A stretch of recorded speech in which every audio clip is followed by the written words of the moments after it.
everyone, and welcome back to my channel. I'm Angel Azzarra, and I'm a professional opera singer and voice teacher. And today I am on Dimash journey number 6, journey number 6 with another Bastal 2017 performance. I am reacting and analyzing my Swan, featuring obviously Dimash Kudaibergen and a Kazakh opera singer named Maida Mohammed Kaizi. I looked and looked for a way to correctly pronounce her name. If anybody here is willing to try and IPA it out for me in the comments, please do, because I like to be able to pronounce things correctly, and I feel a little silly not being able to. So please comment below. And also, Claudia and I just want to say thank you, everyone. We are at 8,000 subscribers, which is insane. We really never expected it since we started the channel January 15th. So we are very, very grateful for all of the love and support that you've shown. Please, please keep recommending songs for me to analyze. Even if they haven't happened yet, I promise you I am writing them all down and keeping them in a Google Doc. So eventually we'll get around to them all. And it's been really fun for me to meet like I'm meeting them in person. But it's been really interesting for me to hear all of these new singers that I had never heard of before. So I'm really glad that I've been doing this, because it's been really great for me and my own studies as a singer and as a teacher. So again, thank you so much for everything. Let's get started. I'm really excited to hear him sing with someone else on the stage. So let's go.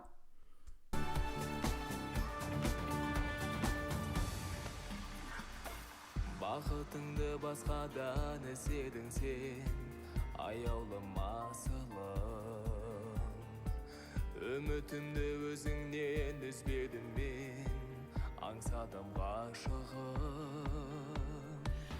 Неліктен махаббаттың гүлі солды, айтылды. Okay, I know I talked about it in Daybreak, but I really love hearing Dimash sing towards the bottom of his range. I think it's a very attractive sound. I'm like blushing. What is wrong with me, people?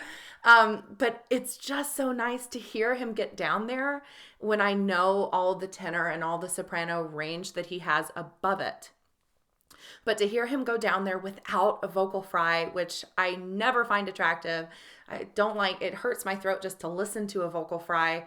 So it's really nice to hear him have that growly sound without it being fried out, without it being just so he's scooping a little bit da da da da da, which I don't think he's needing to scoop to those notes. It's not like he's ascending quite a lot intervallically. I think he's just doing it because it makes it more attractive sounding. And as for Maida, she's clearly not using all of her voice right now. Not that that's a bad thing. She's just not going full out, which at the beginning of a song is ideal. I mean, save it for later. So.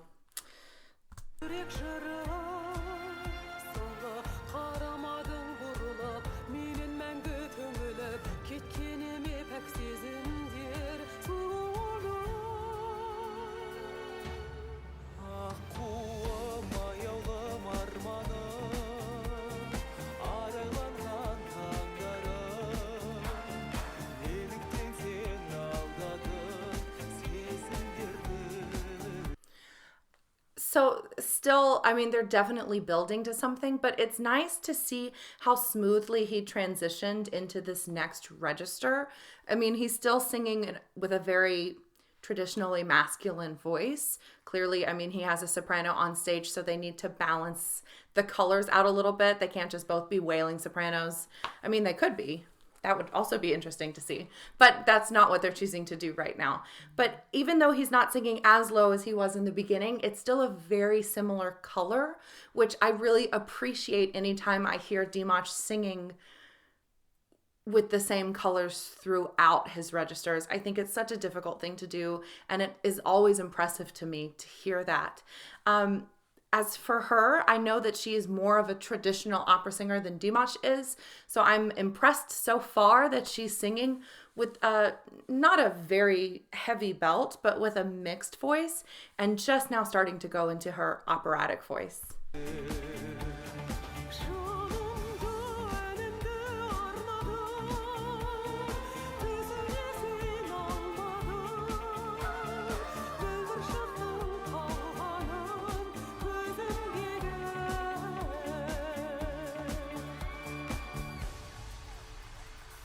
Тағдырдың жазуына барма жара, қош енді қымбатты.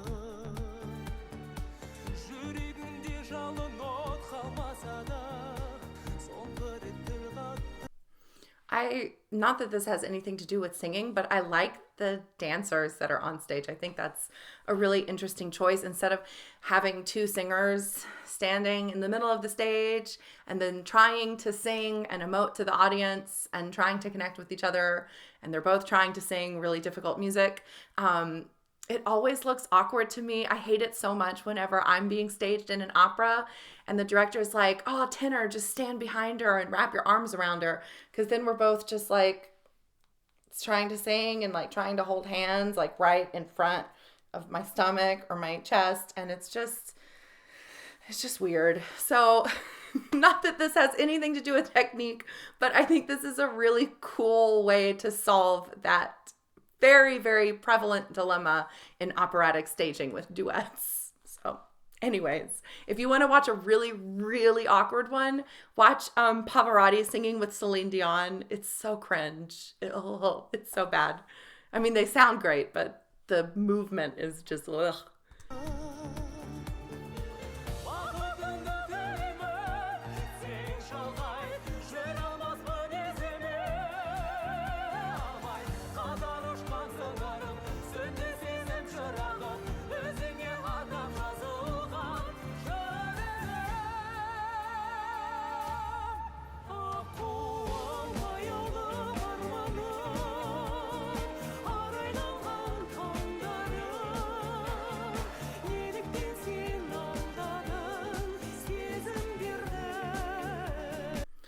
One thing that I didn't even consider, 10 seconds ago, but it's interesting now that they're singing so close together harmonically and so far apart, but it still sounds very, very clean.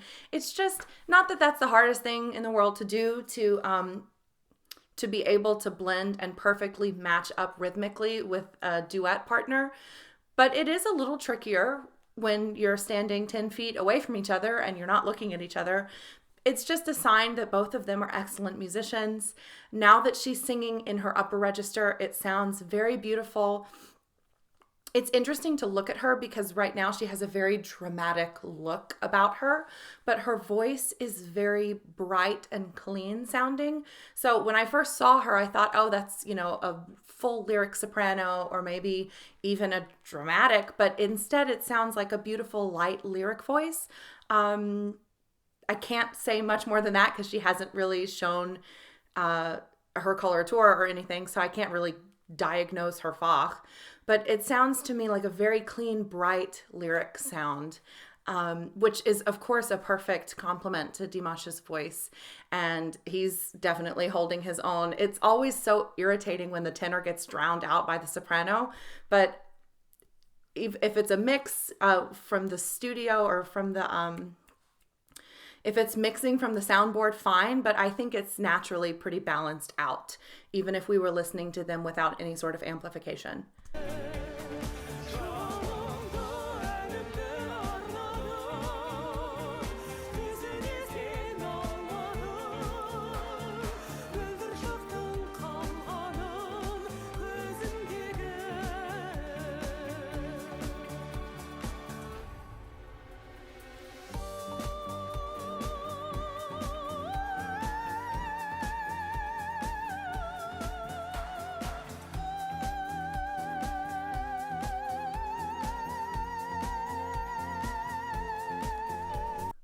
I stopped it right on Dimash.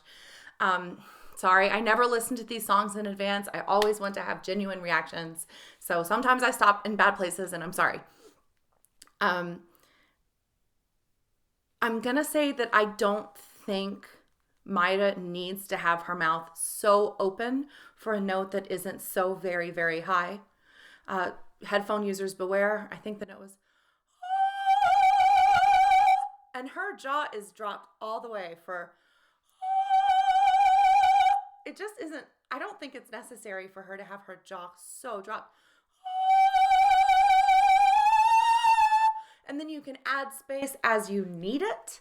I'm not sure why she would have her jaw so dropped, because what happens if you create that much space and it's not on the highest note in your voice, it's kind of like you run out of space before you get there, because your body's like, oh, I have all this space, I'm going to use it.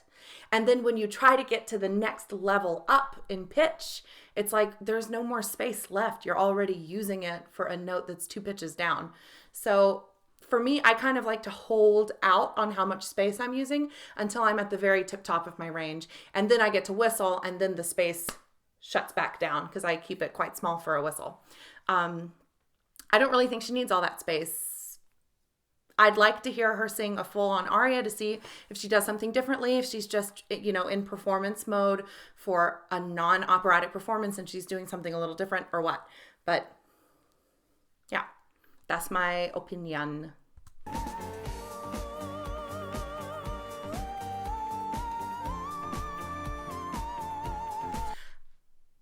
And notice that Dimash didn't use a lot of space at the beginning, and then he opened up when he got higher. So just saying. Good job, Dimash.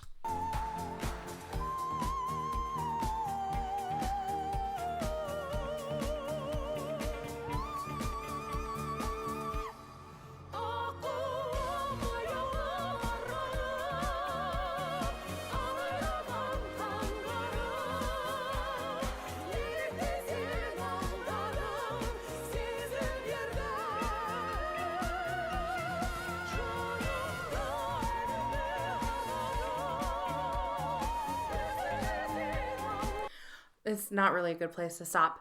He's so relaxed. Just effortless when he was belting, and then when he switched over into the, sorry, headphone users, but it's just, he's not doing anything. It's just nothing for him. It's just absolutely nothing for him. I feel like the balance mix-wise has changed. I think they've turned her down a little bit because I'm not hearing her as well. I know I have these cheap headphones, so they certainly don't help. But the balance is definitely like in Dimash's favor right now, which I'm not complaining, just stating what I'm hearing.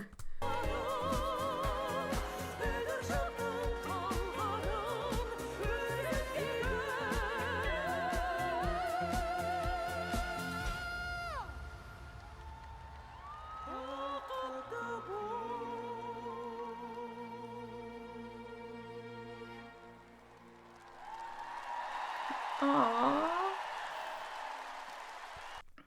Wow. So another knockout performance from Dimash. It's so nice to hear him with another performer, because I can see that he's not, sometimes you perform with people and you just know that they're not there to support you. They're just there to show you up. And even though Dimash could absolutely hold every note longer than her or take every harmony higher than her, he's choosing not to. He's choosing to be a kind colleague and make something beautiful together instead of just, sort of trotting her out and then trotting her back off. So I appreciate seeing this side of him. It's just nice to see that he seems like a good colleague. I would I would trade lives. I would trade years off of my life to sing a duet with him. But yeah, the only thing that I really didn't like about the performance is her flower hat. So that's all I have to say on that. It's another great performance from him. It was really interesting listening to her. I'd like to hear her singing something that's more in her comfort zone, because as comfortable and relaxed as he looked, she did feel a little stagnant to me. There was a little bit of over opening. There was one moment where she ended and it just wasn't a super clean cutoff. It kind of crackled out, I guess you could say. But other than that, I thought it was a really beautiful duet. I think she has a beautiful, beautiful, clean, silvery voice, and Dimash has a Dimash voice. There's not much else you can say that hasn't been said. So thank you so much for watching this. If you found it informational or helpful at all, please like and subscribe. And I promise you that Clau and I have many, many more videos for you to watch. Thanks. Bye.